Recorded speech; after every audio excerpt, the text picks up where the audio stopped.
marweyn iyo mudanayaal habeen wanaagsan ciid wanaagsan ku soo dhawaada warwixii dalka naga soo gaadhay habeenkan caawa qodobada ugu doorka roon wararkeenana waxa kamida dabcan munaasabada xuska 35 guurada ka soo wareegay waqtigii dalkan Jamhuuriyadda Djibouti uu qaatay gobonimada oo dhammaan hadeeyay dalkan Jamhuuriyadda Djibouti dabaldega military iyo xafladda xuska munaasabada calanka ee qasriga madaxtooyada iyadoo markaasina dambaalada tahniyadeedna ay ku soo qulqulayaan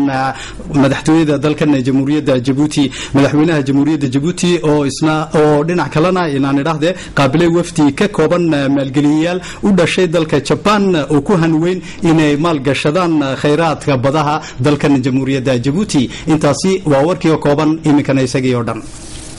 warkii oo dhan mar kale daawadayaal ciid wanaagsan warkii dalka dabcan dalkan Jamhuuriyadda Djibouti waxa laga xuseeyaa munaasabada xuska 35 guurada ka soo wareegtay waqtigii dalkeenu hantiyay gobonimada oo markaasi ku beegneed 27 bishii Juun 1977 iyadoo markaasi dalkan Jamhuuriyadda Djibouti uu 35 jirsaday waa kan hadaba dabaldegii balladna ee markii saaka subaxnimadii lagu qabtay ee ciidamadu ay ku mareen dalkan Jamhuuriyadda Djibouti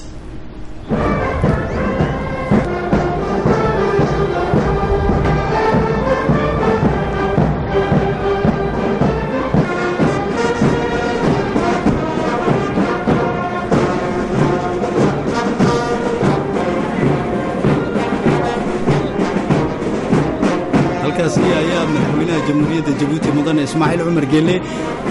oo ay wehelinayso marwada koobaad ee dalka Marwo Khadre Maxamuud Xayd ay soo gaadheen goobtii ciidamadu ay dabaldega ku mareeyeen halkaasi oo calanka Jamhuuriyadda Djibouti uu ka babaneeyay isla markaasina halkaasi madaxweynuhu salaan kaga qaatay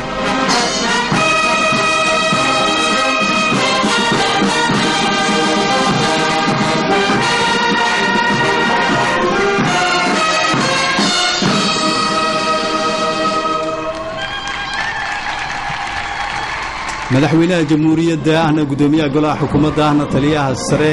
ciidamada qalabka sida dalkan Jamhuuriyadda Djibouti mudane Ismaaciil Cumar Geelle waxa goobtaasi aan ku soo dhaweeyay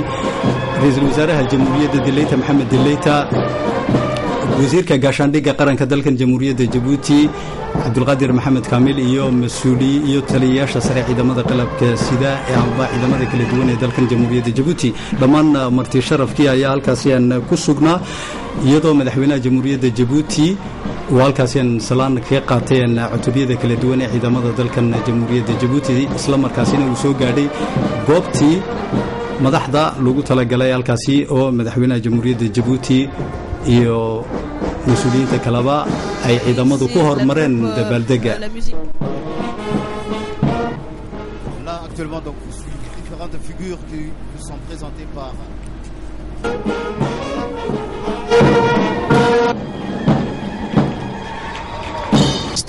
de la police nationale.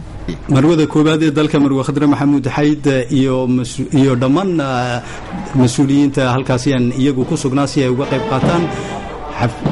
dabaldegasi ciidamada militariga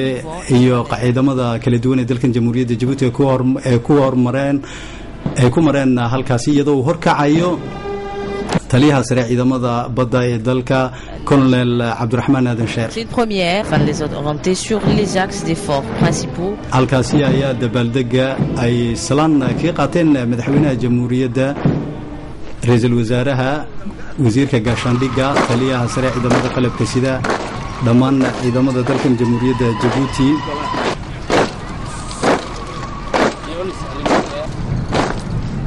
ciidamada booliska ayaa iyagu halkaasi ku maray iyaguna dabaldega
halkaasi ayaa waxaa ka mid ahaa in ciidamada dabaaldega ku maray guutada hiil ee iyagu markaasi aan lagu talagalay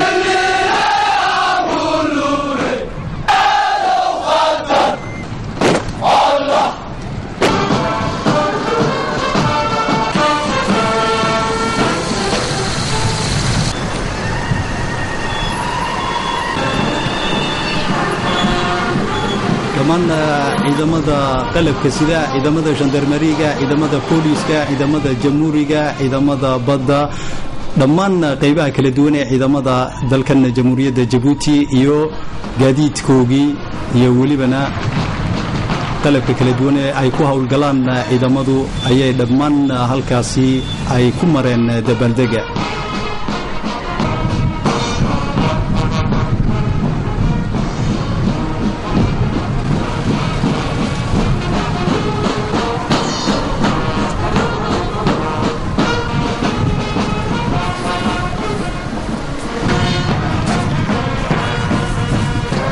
ciidamadii badda ee dalkan jamhuuriyadda Djibouti oo iyaguna halkaasi aan ku maray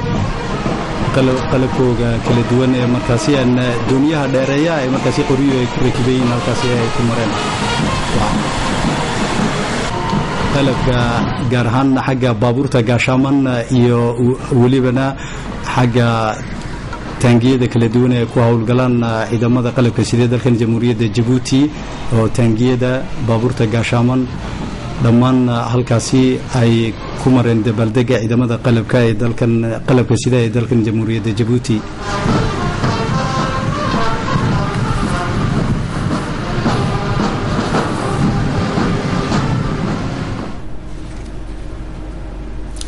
halkaasi ayaa haddaba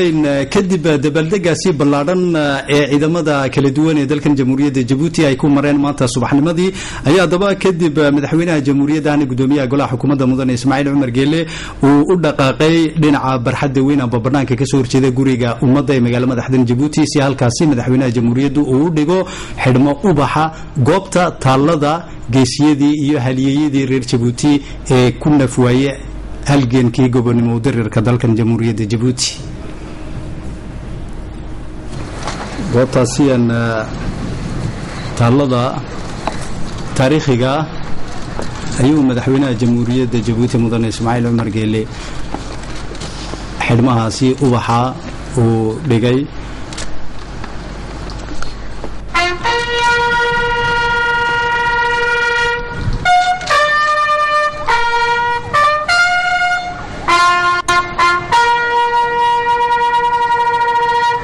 ولا تحسبن الذين قتلوا في سبيل الله أمواتا بل أحياء عند ربهم يرزقون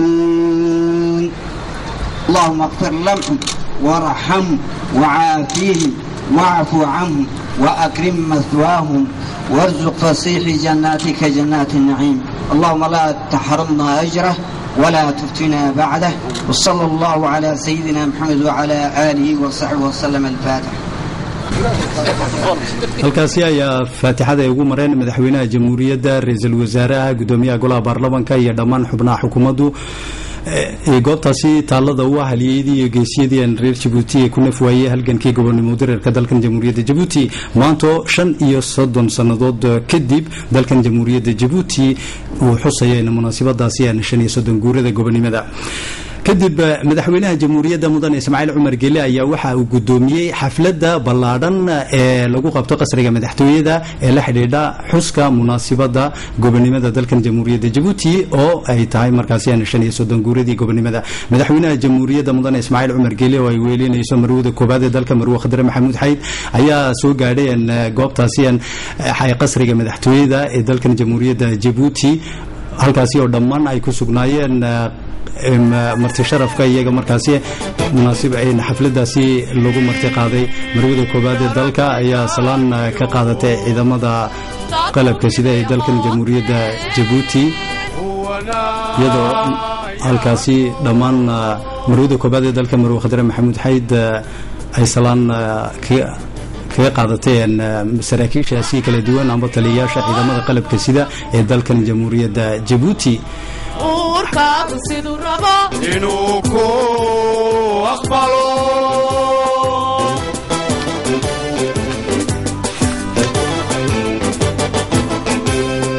waxaan aamino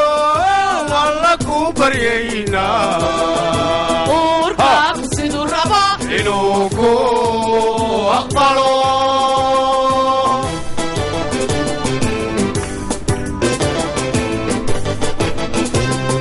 imaamkaan doorano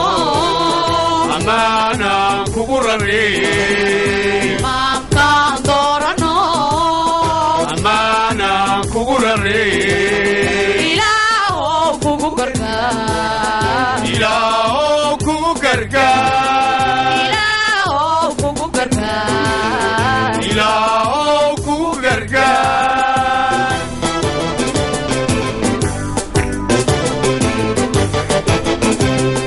imaamkaan doorano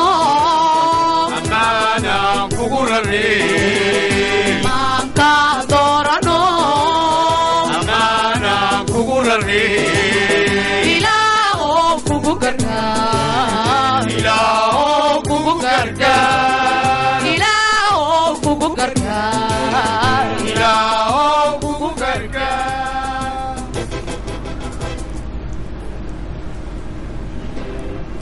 haddaba siday caadadu ay tahay xafladaasi lagu qabto qasriga madaxtooyada ee xuska gobonimada ayaa waxaa madaxweynaha jamhuuriyadda mudane ismaaciil cumar geelle uu ka jeediyaa khudbadda iyadoo ugu horreyntii madaxweynaha jamhuuriyadda mudane ismaaciil cumar geelle uu khudbadiisa mahadcelin u soo jeediyey haliyeeyadii geesyadii iyo dhammaan dadkii reer jabuuti ee sida xoogga leh iyagu uga qayb qaatay halgankii gobonimo udirirka ee dalkan jamhuuriyadda jabuuti hadaladii madaxweynahana waxaa ka mid ah waxa aan leeyahay dadkii gobonnimada aan ka faa'iidaysanayno ama aan ku noolnahay dagaalka u soo galay kuwii u dhintay kuwii u dhaawacmay kuwii gobonnimada mayalkeeda qabtay kuwii midnimada qaranka adkeeyey kuwii nabadda abuuray kuwii waddankani midnimadiisa dagaalka u galay gobonnimadiisa iyo adkayntiisa iyo difaaciisa intii u gashay oo dhanba allah inaga jazaaysiiya baan leenahay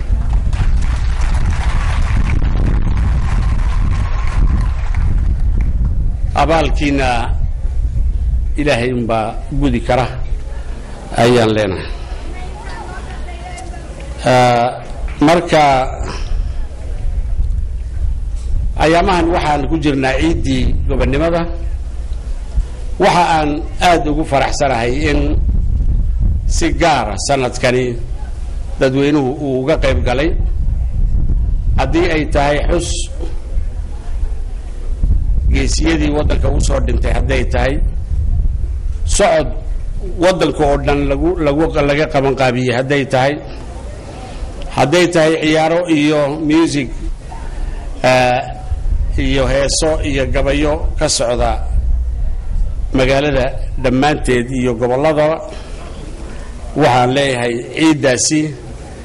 ciidaha kale inay nooga duwan tahay ayay muujinaysaa walaalaheenna soomaaliya waa annagii nidhi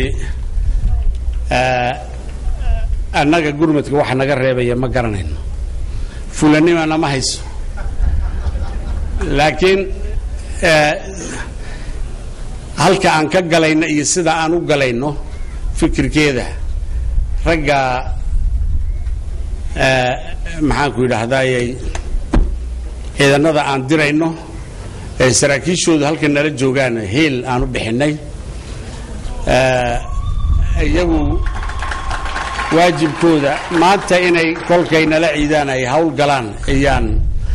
ayaan ugu marti qaadnay halkan inay dadweynuhuna arko madaxdooda oo kalsoonida aan ku qabno naftooda inay u huraan walaalahood inay ka dhiciyaan argagixisada inay ka dhiciyaan qaacidada meesha iskugu tagtay in ay u soo celiyaan nabadoodii u soo celiyaan cizigoogii iyo sharaftoodii ayaan u igmanay inay hawshaa si sharaf leh oo jamhuuriyadda Jabuuti magaceedana cirkaa geynaya ay u fulin doonaan ayaan annagu hubnaa. jamhuuriyadda Jabuuti ha noolaato, shacbigeennu ha noolaado. assalaamu calaykum waraxmatullaahi wabarakaatu. dhinac kale madaxweynaha jamhuuriyadda mudane Ismaaciil Cumar Geelle waxa uu jeediyay khudbad luqadda amba afka Faransiiska iyadoo markaasi madaxweynaha jamhuuriyaddu khudbadaasi ku xusay jaranjarooyinka kala duwan ee uu ka kooban yahay dadaalka xukuumaddu ay ugu guda jirto sidii loo kobcin lahaa nolosha dadweynaha reer Jabuuti. maxamuud barre booq ayaa inoo haya. madaxweynaha jamhuuriyadda mudane Ismaaciil Cumar Geelle oo khudbadii luqadda afka Faransiiska halkaasi ka jeediyay. marweyne mudanayaal tan iyo muddo dhowr sannadoodba dhaqaalaheena waxa uu la kulmay korokac wanaagsan oo ka dambeysay natiijada ka soo baxday dib u habeyntii kala duwaneed ee laamba qaaday iyo dadaalkii badnaa ee ummadda reer Jabuuti ay u soo galeen ee isku duubnida lahaa. sidaasi darteed ayaa sanadkii la soo dhaafay ay xukuumaddu ay u go'aansatay inay qaadato tallaabooyin ku salaysan cadaalad falidda dhinaca bulshada iyadoo dib loo qiimeeyey dadkii shaqaalaha ee mushaarkoodu uu hooseeyey, qiimo dhimis lagu sameeyey tamarta dabka korontada iyo kor u qaadidda lacagaha iyo maalkii la siiyo haweenka agoomaha. dhammaan go'aanadaasi ay xukuumaddu qaadatay ayaa sanadkan la fuliyey iyadoo bulshada laga qayb gelinayo horumarka dhaqaale ee dalkeenu ku tallaabsaday. anoo horay uga soo hadlay haddana dib ayaan nii xasuusinayaa in micno aynu lahayn in aan ka boganno kor u kaca dhaqaale ee dalkeenna haddii kaalin muhiima uu ka qaadan waayo horumarinta bulshada ee dalkeenna. waxay tahay waajibaadka xukuumadda oo ah inay hesho siyaasadda mutadawacnimo ah oo hoos u dhinta dhibaatooyinka saboolnimada iyo in isbeddel lagu sameeyo tayada nolosha dadkeena muwaadiniinta reer Jabuuti. marweyn iyo mudanayaal, himilooyinka bulshada oo la sii wadi doono loona sii hawlgeli doono ilaa muddada xil sanadeedka cusub dhinacyada hooyiga, badbaadada bulshada iyo waxbarasho tayo leh. sidaasi awgeed sanduuqsiyeedka soo socda dugsiyada dalka waxaa loo samayn doonaa nidaam cusub oo ah waqtiyada ama saacadaha la dhigan doono inay ahaato waqti ku habboon in ardaygu uu fursad u helo ka faa'iidaysiga waxbarasho tayo leh. waxaa qorshaysan howlgal mudnaanta la siinayo oo aan dhayalsi loo yeelan doonin sidii loo wanaajin lahaa mustaqbalka ubadkeena iyo ka dalkeenaba. dhinaca waxbarashada waxaan doonaynaa in xal loo helo dalabyada dhinaca tababarka si looga jawaabo baahida suuqyada shaqo ee dalkeenna. waxay tahay in loo howlgalo ka qaybgalka dhinaca tababarka qaybihiisa kala duwan ama ha ahaato kuwa farsamada gacanta oo lala socdo hadba xirfadda loo baahan yahay ee xagga suuqyada shaqo ee waddanka. mudnaanta oo ah in si tayo leh loola dagaalamo dhibaatooyinka camaliyada ee saamaynta ku leh dhalinta dalkeena ee mustaqbalka, iyadoo mudnaanta ay tahay in geestaasi meel keliya looga soo jeesto xagga maskaxaaneed iyo xagga siyaasadda ee ku aadan dhinaca waxbarashada si ay u lumin shaqada maanta iyo tabrito ama ta mustaqbalka soo socda. xuska munaasabadaasian ballaadhan ayuu ahaa in khudbadii luqadda afka Faransiiska uu ka jeediyay madaxweynaha jamhuuriyadda mudane Ismaaciil Cumar Geelle. 30 guurada gobonimada dalkan jamhuuriyadda Jabuuti waxaa ku soo qulqulaya madaxtooyada dalkan jamhuuriyadda Jabuuti dambaalada tahniyadeed ee kala duwan ee ka imanaya dalalka aynu walaalaha nahay iyo kuwa aynu saaxiibka nahay iskaashiga wanaagsan uu inaga dhaxeeyo. ugu horeyntii dambaaladaasi kala duwan waxaa soo gaarsiiyay dalkan jamhuuriyadda Jabuuti hogaamiyaasha dalalka carabta sida dalka boqortooyada Saudi Arabia boqor Abdullah bin Abdul Aziz Al Saud iyo emirka le in dhaxalka dalka boqortooyada Saudi Arabia in Salman bin Abdul Aziz. waxa kaloo in dambaal taaniyada soo gaarsiiyay madaxweynaha jamhuuriyadda emirka dalka isku taga Imaaraadka Carabta Sheikh Khalifa bin Zayed Al Nahyan iyo madaxweyne ku-xigeenka ahna ra'iisul wasaaraha dalka isku taga Imaaraadka Carabta Sheikh Mohammed bin Rashad Al Maktoum. sidoo kale madaxweynaha jamhuuriyadda waxa dambaal taaniyadeed soo gaarsiiyay oo la xiriira xuska munaasabada 35 guurada gobonimada madaxweynaha jamhuuriyadda federaaliga ee dimuqraadiga ee dalka Ethiopia German Welde Georges xogeyaha guud ee qaramada midoobay Ban Ki-moon madaxweynaha dalka Indonesia madaxweynaha dalka jamhuuriyadda islaamiga ee dalka Pakistan Asif Ali Zardari madaxweynaha dalka dimuqraadiga isla markaasi ee dalka Algeria Abdulaziz Bouteflika madaxweynaha dalka dalweynaha Hindiya iyo boqorka dalka Sweden ee xagga qaaradda Yurub iyo welibana madaxweynaha dalka Kuuriyada Koonfureed iyo ugu dambeyntii hogaamiyaha saldanada Oman amba dalka Oman ee Sultan Qaboos oo isaguna sidoo kale dhambaal taaniyadeed soo gaarsiiyay madaxweynaha jamhuuriyadda mudane Ismaaciil Cumar Geele xuska munaasabada 35 guurada gobonimada dalkan jamhuuriyadda Djibouti waxa iyaguna in soo gaarsiiyay dhambaale kala duwan oo tahniyadeed madaxweynaha jamhuuriyadda مسؤولينتا gaarahaan xagga gudoomiyaasha gobolada ee dalkan jamhuuriyadda Djibouti iyo duqa magaalada madaxdan Djibouti Cabdiraxmaan Maxamed Geelle iyo welibana gudoomiyaha magaalada Djibouti Muumin Ahmed Sheekh iyo gudoomiyaasha kala duwan ee iyagu markaasi gobolka Obokh sida Ahmed Abdalla Dege iyo gudoomiyaha golaha maamul ee gobolka Obokh Ali Ahmed oo iyadoo markaasi mas'uuliyiinta kale uu ka mid ka yahay gudoomiyaha gobolka Dikhil Maxamed Sheekh Xasan sidoo kale in dhambaal tahniyada soo gaarsiinaya madaxweynaha jamhuuriyadda mudane Ismaaciil Cumar Geelle iyo marwadiisa ahna marwada koobaad ee dalka marwo Khadra Maxamuud Xayd oo iyo markaasi xukuumadda iyo welibana in shacbi weynaha dalkan jamhuuriyadda Djibouti sidii markaasi ciid wanaagsan ay dhamaantood mas'uuliyiintaasi reer Djibouti iyo kuwaasi dalalka shisheeye ay soo gaarsiinayaan madaxweynaha jamhuuriyadda mudane Ismaaciil Cumar Geelle xuska munaasabada 35 guurada gobonimada awgeed madaxweynaha jamhuuriyadda mudane Ismaaciil Cumar Geelle ayaa qasriga madaxtooyada waxa uu ku qaabilay maanta wafdi ka kooban maalgeliyaal u dhashay dalka Japan oo ku hanweyn inay maalgashadaan kheyraadka kala duwan ee ku jira badaha dalkan jamhuuriyadda Djibouti waa kan Maxamuud Barre Bookhayno haya faladaasi wafdigaasi oo ah maalgashiilayaal ka socda dalka Japan oo socdaal hawleed ku jooga Djibouti iyagoo kulan la yeeshay madaxweynaha jamhuuriyadda Djibouti Ismaaciil Cumar Geelle waxaana kulankaasi uu joogo ka qayb qaatay xogayaha guud ee xafiiska madaxtooyada mudane Ismaaciil Xuseen Taani maamulaha xafiiska madaxtooyada mudane Cali Geelle Abubakar iyo danjiraha jamhuuriyadda Djibouti u fadhiya magaalada Togo ee dalka Japan mudane Axmed Arete Cali ujeedada socdaalka hawleed ee wafdigani ayaa ah inay ka faa'iideystaan kheyraadkani inay ka faa'iideystaan kheyraadka badda si ay wax soo saar ay uga sameystaan geestaasi kheyraadka badda oo maalgelin ay ku fulin doonaan jamhuuriyadda Djibouti mustaqbalka dhow ee fooda nagu soo haya sidaasi oo uu sheegay danjiraha Djibouti u fadhiya dhinaca dalka Japan Axmed Arete Cali waxaana uu sheegay in kulankan lagu soo qaaday in maalgashiyo ay ka fuliyaan jamhuuriyadda Djibouti oo ku aadan dhinaca wax soo saarka xagga kheyraadka badda ee dalkeena sidoo kale madaxweynaha jamhuuriyadda mudane Ismaaciil Cumar Geelle waxa maanta qasriga madaxtooyada uu ku qaabilay ku-xigeenka taliyaha ciidamada booliska ee dalka Talyaaniga oo horkacaya wafdi ka kooban saraakiil kala duwan halkaasi ayaa madaxweynaha jamhuuriyadda mudane Ismaaciil Cumar Geelle uu ku qaabilay wafdigaasi ka kooban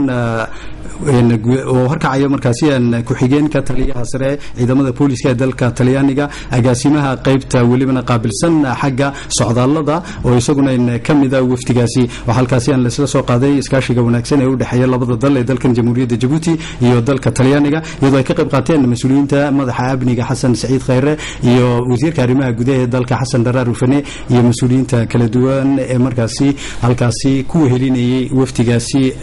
Talyaaniga waxaa sidoo kale hadaba in xagga wasaaradda arrimaha gudaha ee dalkan jamhuuriyadda Djibouti ay ku kala saxeexdeen heshiis labada dhinac ee ciidamada booliska ee dalkan jamhuuriyadda Djibouti iyo wafdigaasi ka socda xagga dalka Talyaaniga ee ciidamada booliska waxaa heshiiskaasi saxeexa ku kala duugay mas'uulka isagoo horkacaya waftigaasi ciidamada booliska dalka Talyaaniga oo ah ku-xigeenka taliyaha ciidamada booliska dalka Talyaaniga iyadoo markaasi iyo taliyaha amba agaasimaha guud ee ciidamada booliska dalka Colonel Cabdilaahi Cabdi Farax waxa halkaasi isaguna korjooge ka ahaa wasiirka arrimaha gudaha ee dalka Xasan Daraar Ufane heshiiskaasi ayaa isagu waxa uu ku saabsan yahay heshiis iskaashi oo markaasi lagu sii xoojinayo cilaaqaadka u dhaxeeya labada dhinac ee ciidamada booliska dalkan jamhuuriyadda Djibouti iyo ciidamada booliska dalka Talyaaniga. xafladaha kala duwan ee la xidhiidha in xuska munaasabada 35 guurada ka soo wareegtay gobonimada dalkan jamhuuriyadda Djibouti ayaa iyagu habeennimadii xalay si baaxad leh uga socday magaalada madaxda Djibouti iyo gobolada kale uu ka kooban yahay dalku iyadoo habeennimadii xalay hadaba degmada balbale duleedka magaalada madaxda Djibouti halkaasi xogay dawladeedka dhalinta iyo sportiga Dr. Jaamac Cilmi Cukiye oo munaasabad ballaadhan ku qabtay.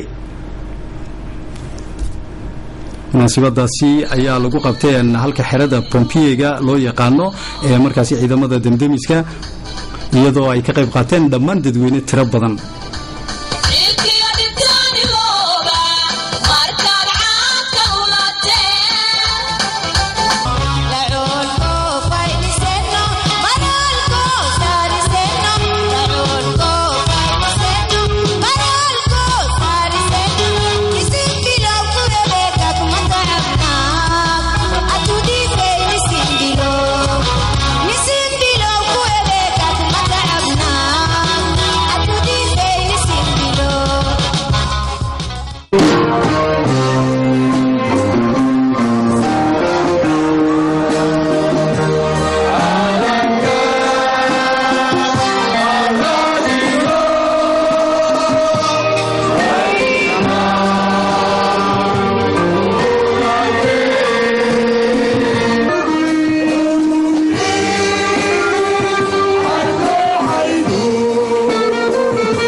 halkaasi ayaa hadaba munaasabadaasi uu ka hadlay habeennimadii xalay xoogay dawladeedka dhalinta iyo sportiga Dr. Jaamac Cilmi Cukiye.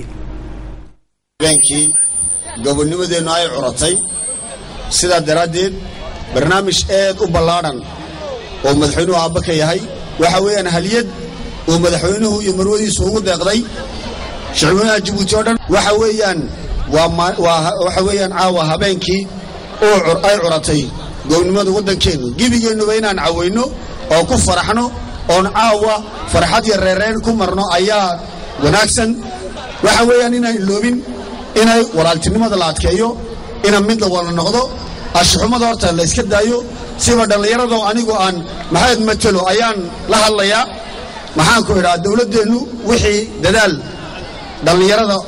kama haba yaraatay ha garanayso madaxweynuhu waad ogtiinno madaxweynaha yahay qalbiga ugu dhalinyar sidaan idhaahno dhallinyaradoo dhanna ka soo bilow 18 bisha ilaa maanta waxaan ku jirnaa farxad reereen soo maaha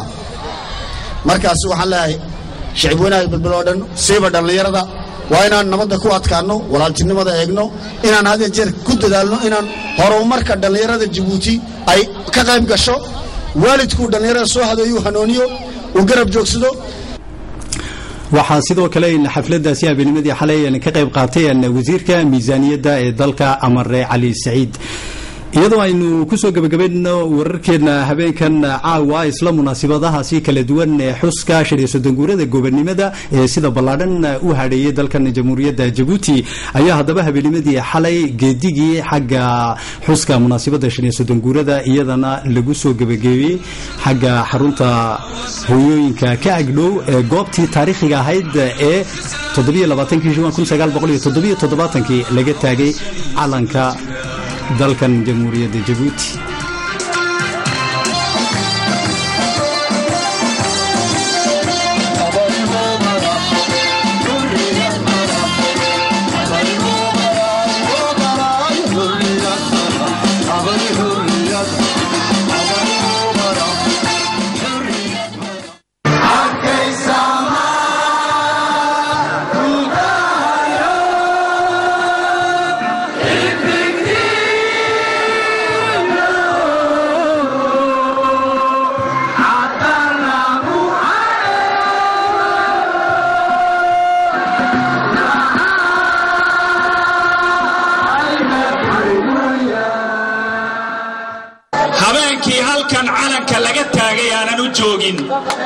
caawaan u joognaa si aan u xasuusanno habeenkii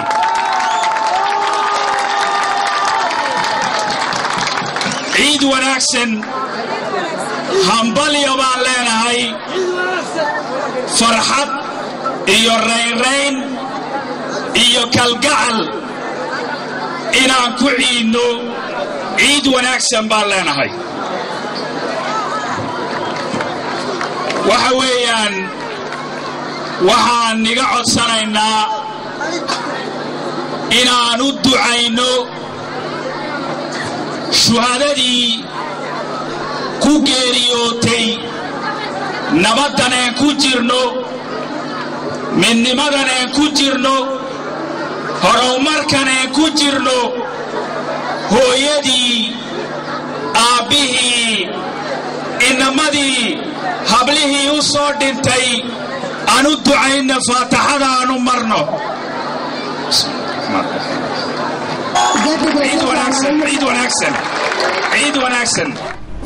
munaasabadaasi oo habeennimadii xalay uu gudoominayay duqa magaala madaxdan Djibouti Cabdiraxmaan Maxamed Gelle intaasi ayaynu daawadayaal ku soo gabagabeynaa warwixii dalka naga soo gaaray habeenkan caawa warka waxa igala qayb qaatay Maxamuud Barre Booq tan iyo kulantideena dambe oo ku beegan habeen dambe saacadan oo kale haduu Allah wada leeyahay inta ka horeysa waxaan dhamaantiin idin kaga tegaynaa ciid wanaagsan